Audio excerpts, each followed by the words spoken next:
ओम नमो वेंकटेशाय। ओम नमो नारायणाय। ओम नमो भगवते वासुदेवाय।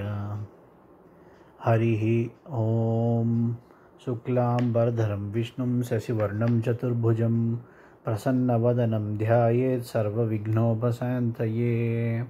व्यासं वसिष्ठनप्तारं शक्तेः पौत्रमकल्मषं पराशरात्मजं वन्दे सुखतातं तपोनिधिं।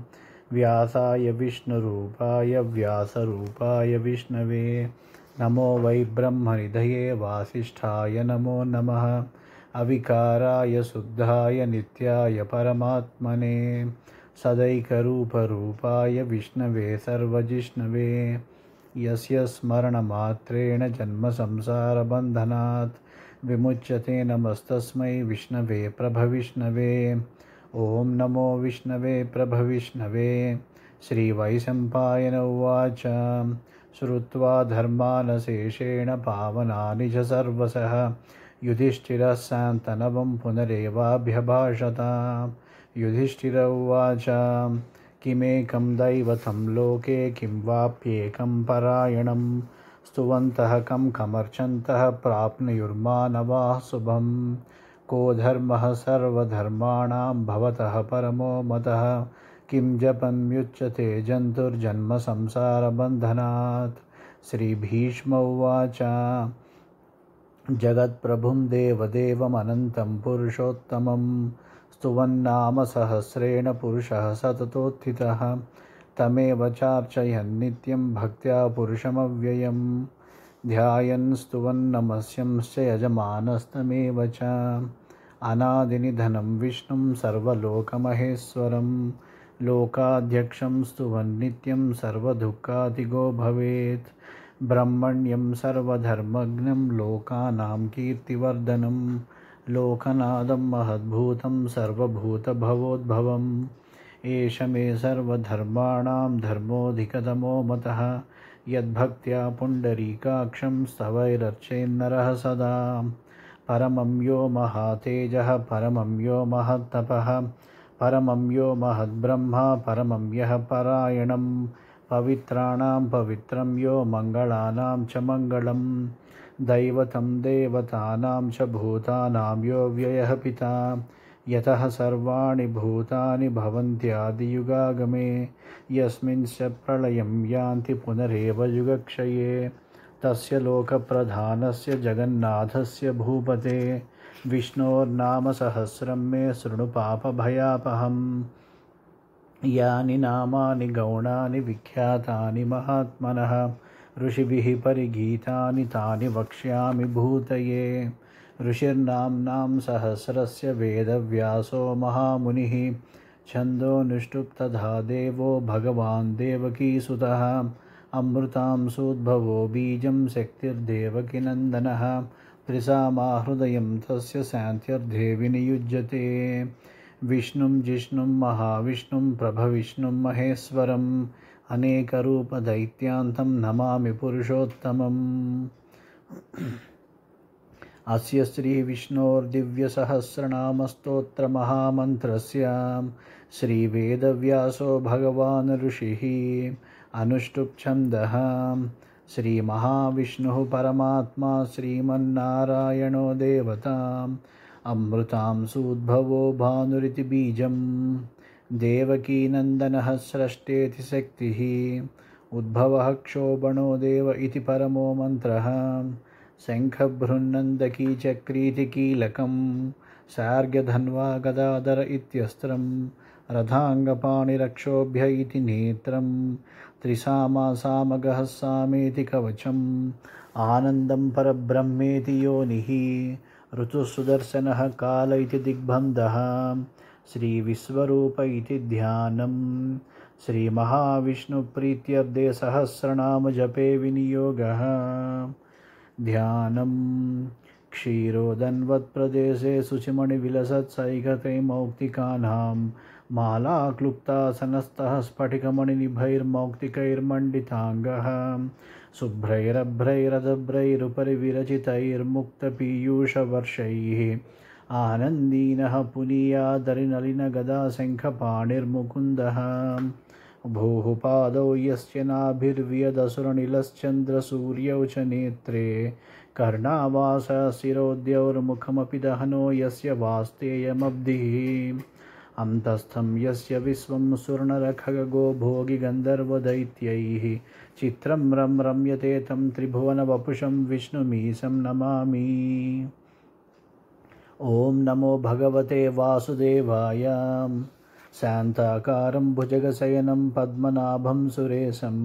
विश्वाधारं गगनसदृशं मेघवर्णं शुभाङ्गं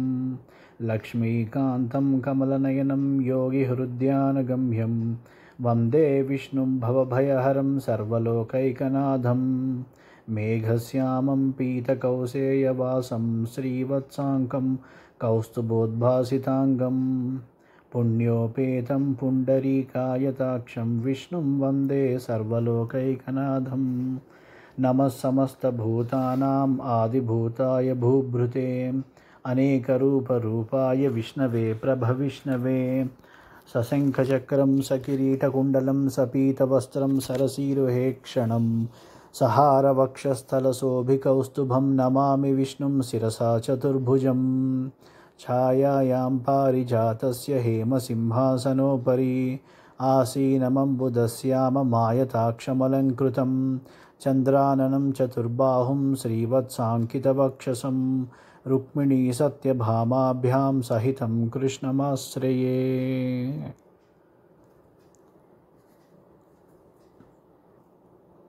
हरिः ॐ। विश्वं विष्णुर्वषट्कारो भूतभव्यभवत्प्रभुः भूतकृद्भूतभृद्भावो भूतात्मा भूतभावनः पूतात्मा परमात्मा च मुक्तानां परमागतिः अव्ययः पुरुषः साक्षी क्षेत्रज्ञोऽक्षर एव च योगो योगविदां नेता प्रधानपुरुषेश्वरः नारसिंहवपुः श्रीमान् केशवः पुरुषोत्तमः सर्वः शिवस्थाणुः भूताधिर्निधिरव्ययः सम्भवो भावनो भर्ता प्रभवः प्रभुरीश्वरः स्वयंभूः शम्भुरादित्यः पुष्कराक्षो महास्वरः अनादिनिधनो धाता विधाता धातुरुत्तमः अप्रमेयो हृषीकेशः पद्मनाभोऽमरप्रभुः विश्वकर्मा मनुस्त्वष्टास्तविष्टः स्थविरो ध्रुवः अग्राह्यः शाश्वतः कृष्णो लोहिताक्षः प्रतर्दनः प्रभूतस्त्रिककुब्धाम पवित्रं मङ्गलं परम् ईशानः प्राणदः प्राणो ज्येष्ठः श्रेष्ठः प्रजापतिः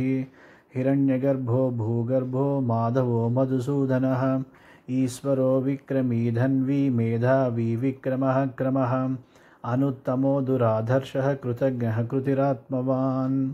सुरेशः शरणं शर्म विश्वरेताः प्रजाभवः अहः संवत्सरो व्याळः प्रत्ययः सर्वदर्शनः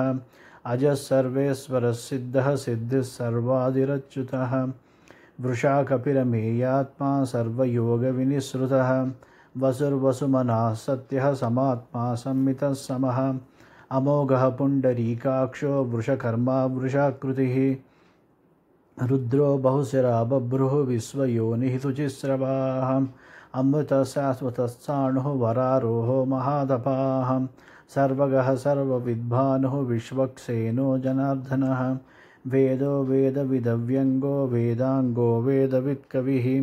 लोकाध्यक्षः सुराध्यक्षो धर्माध्यक्षः कृताकृतः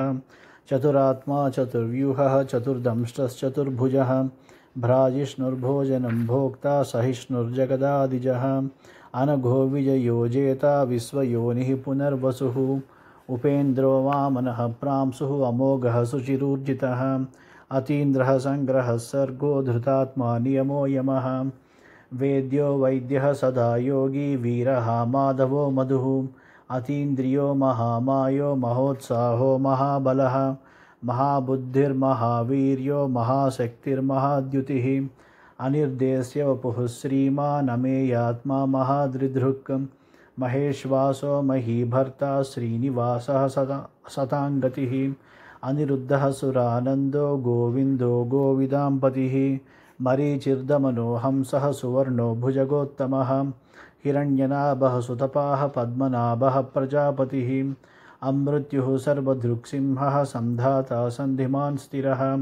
अजो दुर्मर्षणः शास्ता विसृतात्मा सुरारिः गुरुर्गुरुतमो धामा सत्यः सत्यपराक्रमः निमिषो निमिषहस्रग्वी वाचस्पतिरुदारधीः अग्रणीर्ग्रामणीः श्रीमान् न्यायो नेता समीरणः सहस्रमूर्धा विश्वात्मा सहस्राक्षः सहस्रपात् आवर्तनो निवृत्तात्मा संवृतः सम्प्रमर्दनः अह संवर्तको वह्निः अनिलो धरणीधरः सुप्रसादः प्रसन्नात्मा विश्वधृग्विश्वभुग्विभुः सत्कर्ता सत्कृतः साधुः जह्नुर्नारायणोन्नरः असंख्येयो प्रमेयात्मा विशिष्टः शिष्टकृत्सुचिः सिद्धार्थः सिद्धसंकल्पः सिद्धिदः सिद्धिसाधनः वृषा हि वृषभो विष्णुः वृषपर्वा वृषोदरः वर्धनो वर्धमानश्च विविक्तः श्रुतिसागरः सुभुजो दुर्धरो वाग्मी महेन्द्रो वसुदो वसुः नैकरूपो बृहद्रूपः सिपिविष्टः प्रकाशनः ओजस्तेजोद्युतिधरः प्रकाशात्मा प्रतापनः रुद्धः स्पष्टाक्षरो मन्त्रः चन्द्रांशुर्भास्करद्युतिः अमृतांशोद्भवो भानुः शशिबिन्दुः सुरेश्वरः औषधं जगतः सेतुः सत्यधर्मपराक्रमः भूतभव्यभवन्नादः पवनः पावनो नलः कामः कामकृत्कान्तः कामः कामप्रदः प्रभुः युगादिकृद्युगावर्तो नैकमायो महासनः अदृश्यो व्यक्तरूपश्च सहस्रजिदनन्तजित् इष्टो विशिष्टः शिष्टेष्टः शिखण्डी नहुषो वृषः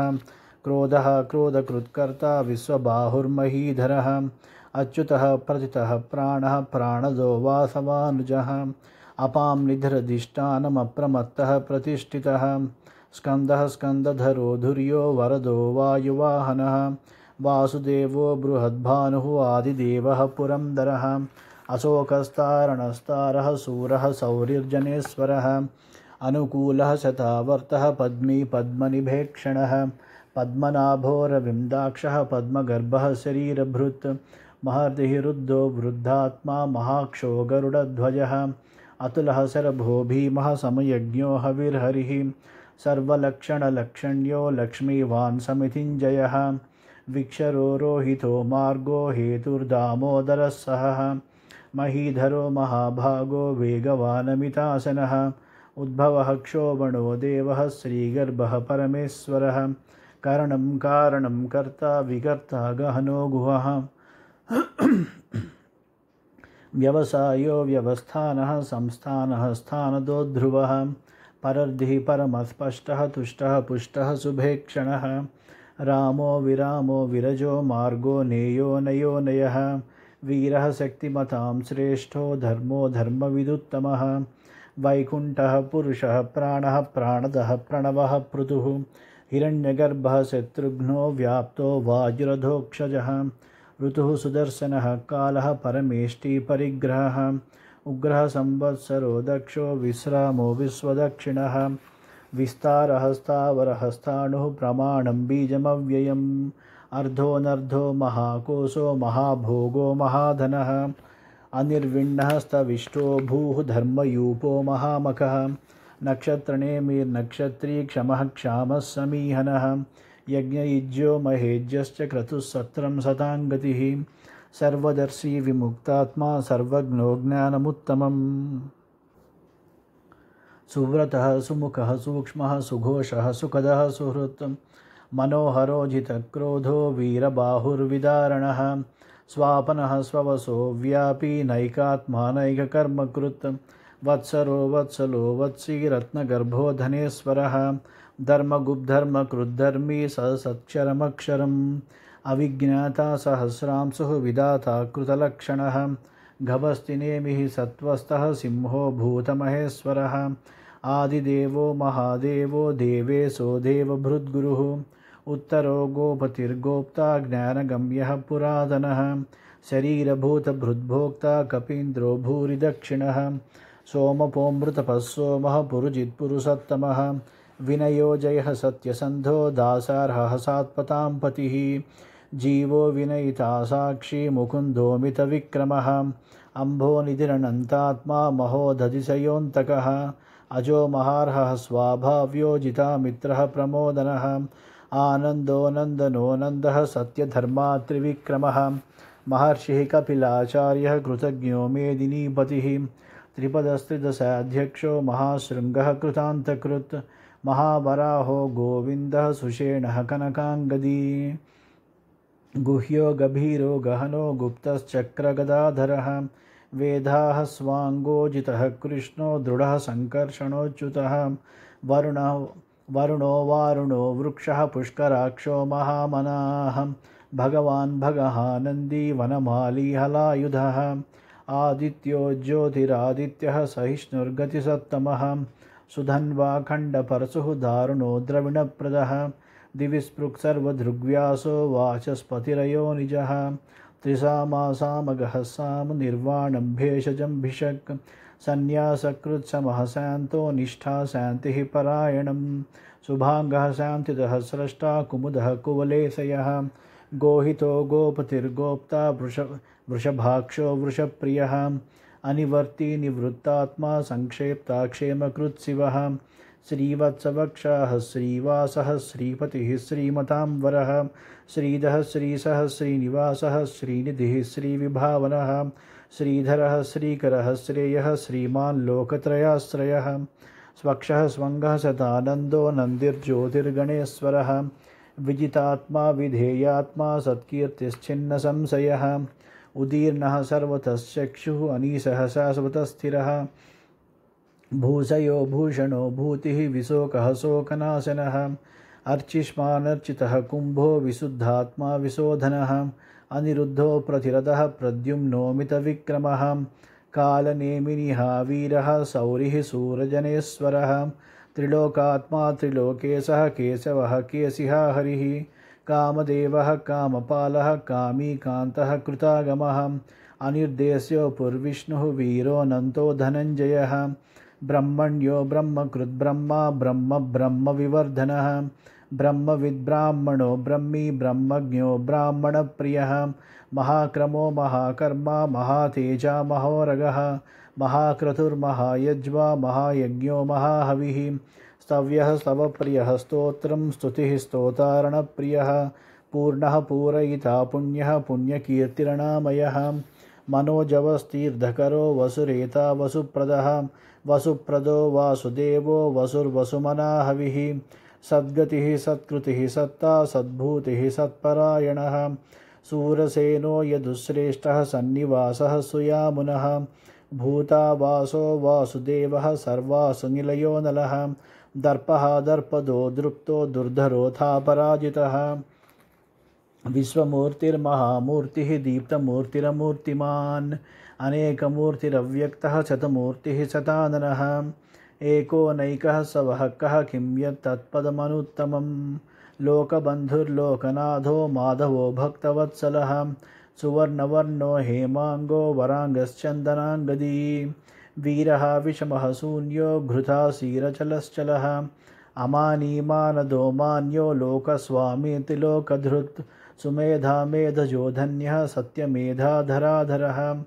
तेजो वृषोद्युतिधरः सर्वशस्त्रभृतां वरः प्रग्रहो निग्रहो व्यग्रो नैकशृङ्गो गदाग्रजः चतुर्मूर्तिश्चतुर्बाहुः चतुर्व्यूहश्चतुर्गतिः चतुरात्मा चतुर्भावः चतुर्वेदविदेकपात् समावर्तो निवृत्तात्मा दुर्जयो दुरतिक्रमः दुर्लभो दुर्गमो दुर्गो दुरावासो दुरारिः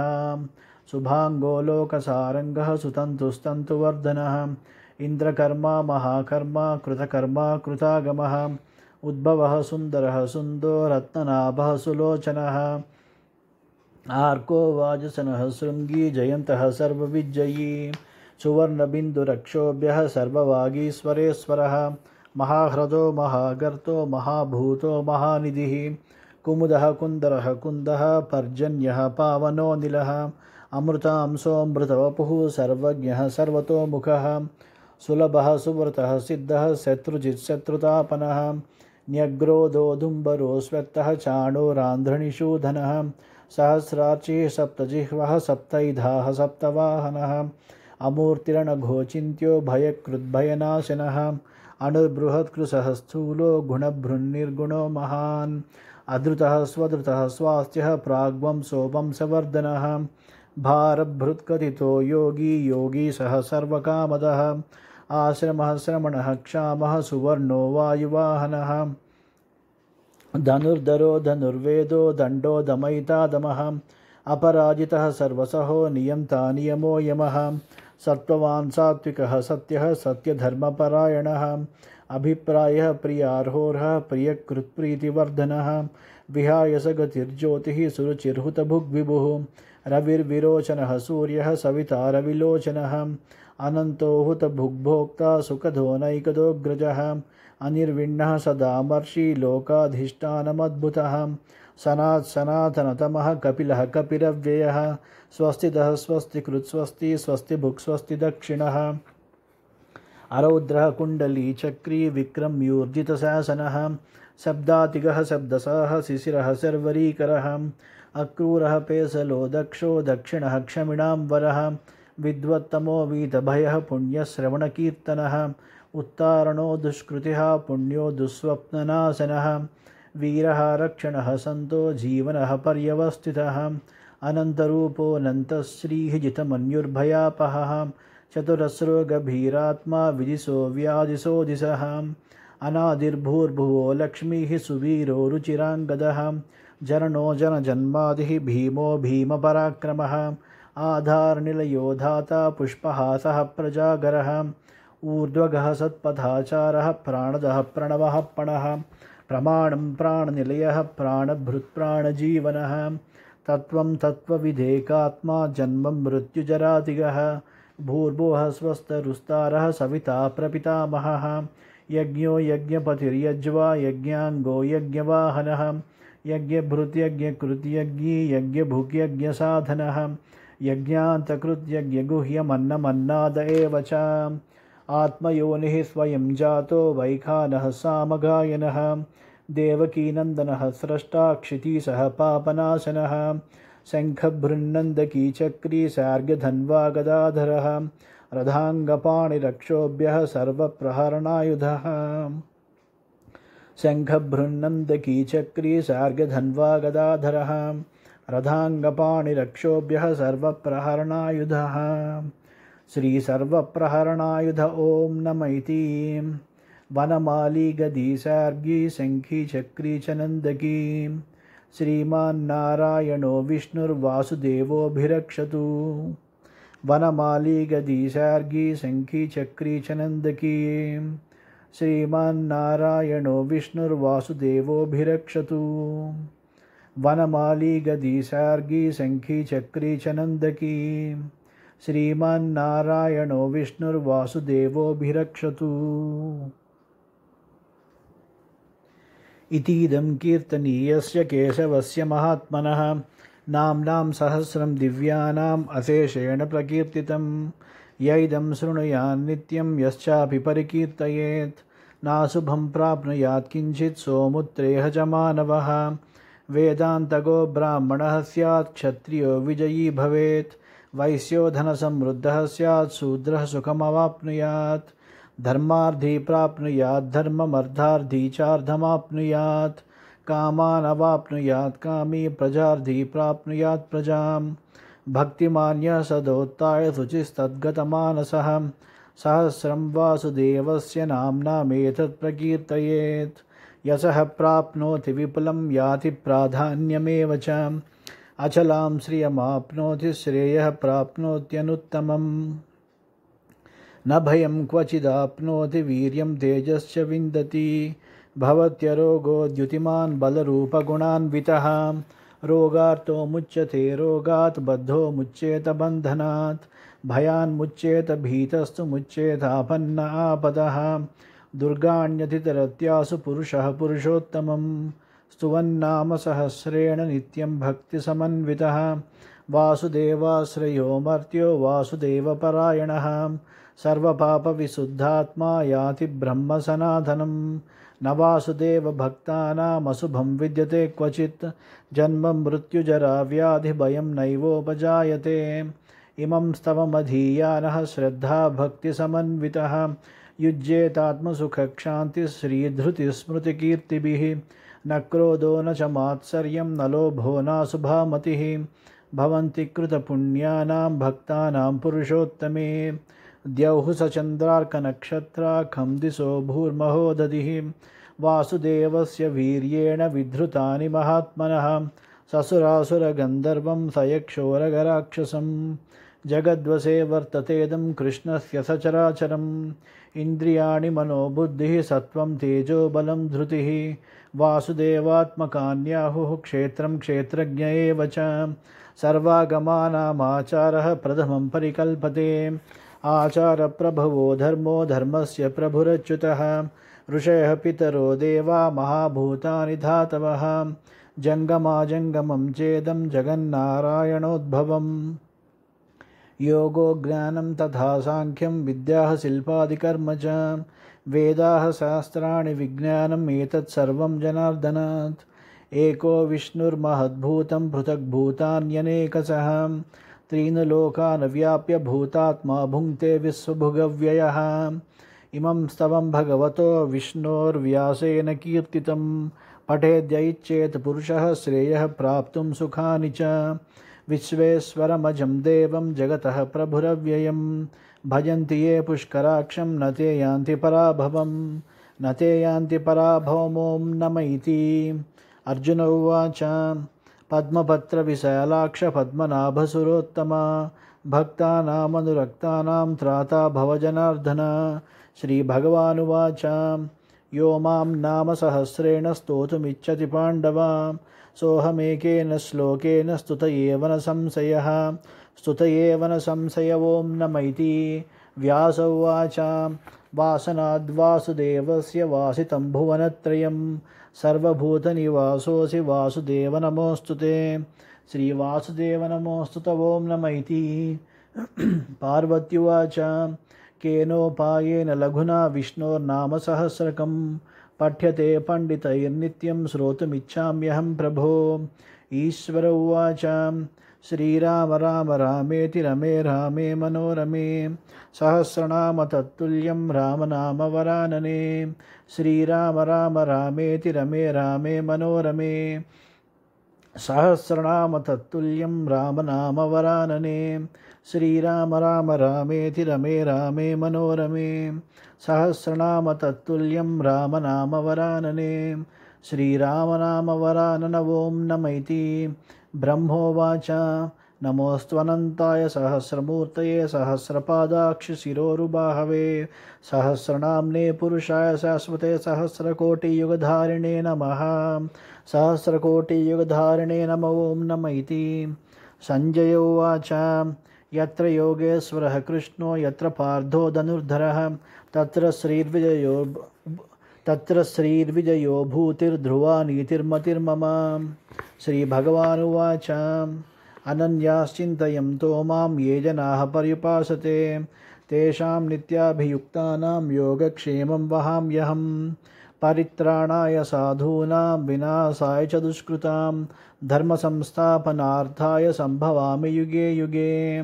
परित्राणाय साधूनां विनाशाय च दुष्कृतां धर्मसंस्थापनार्थाय सम्भवामि युगे युगे परित्राणाय साधूनां विनाशाय च दुष्कृतां धर्मसंस्थापनार्थाय सम्भवामि युगे युगे आर्ता विषण्णाः शिथिलाश्च भीताः घोरेषु च व्याधिषु वर्तमानाः संकीर्त्य नारायणशब्दमात्रं विमुक्तदुःखाः सुखिनो भवन्ति कायेन वाचा मनसेन्द्रियैर्वा बुद्ध्यात्मना वा प्रकृतेः स्वभावात् करोमि यद्यत् सकलं परस्मै नारायणायेति समर्पयामि यदक्षरपदभ्रष्टं मात्राहीनं तु यद्भवेत् तत्सर्वं क्षम्यतां देव नारायण नमोऽस्तु ते ॐ तत्सत् ॐ शान्ति शान्ति शान्तिः।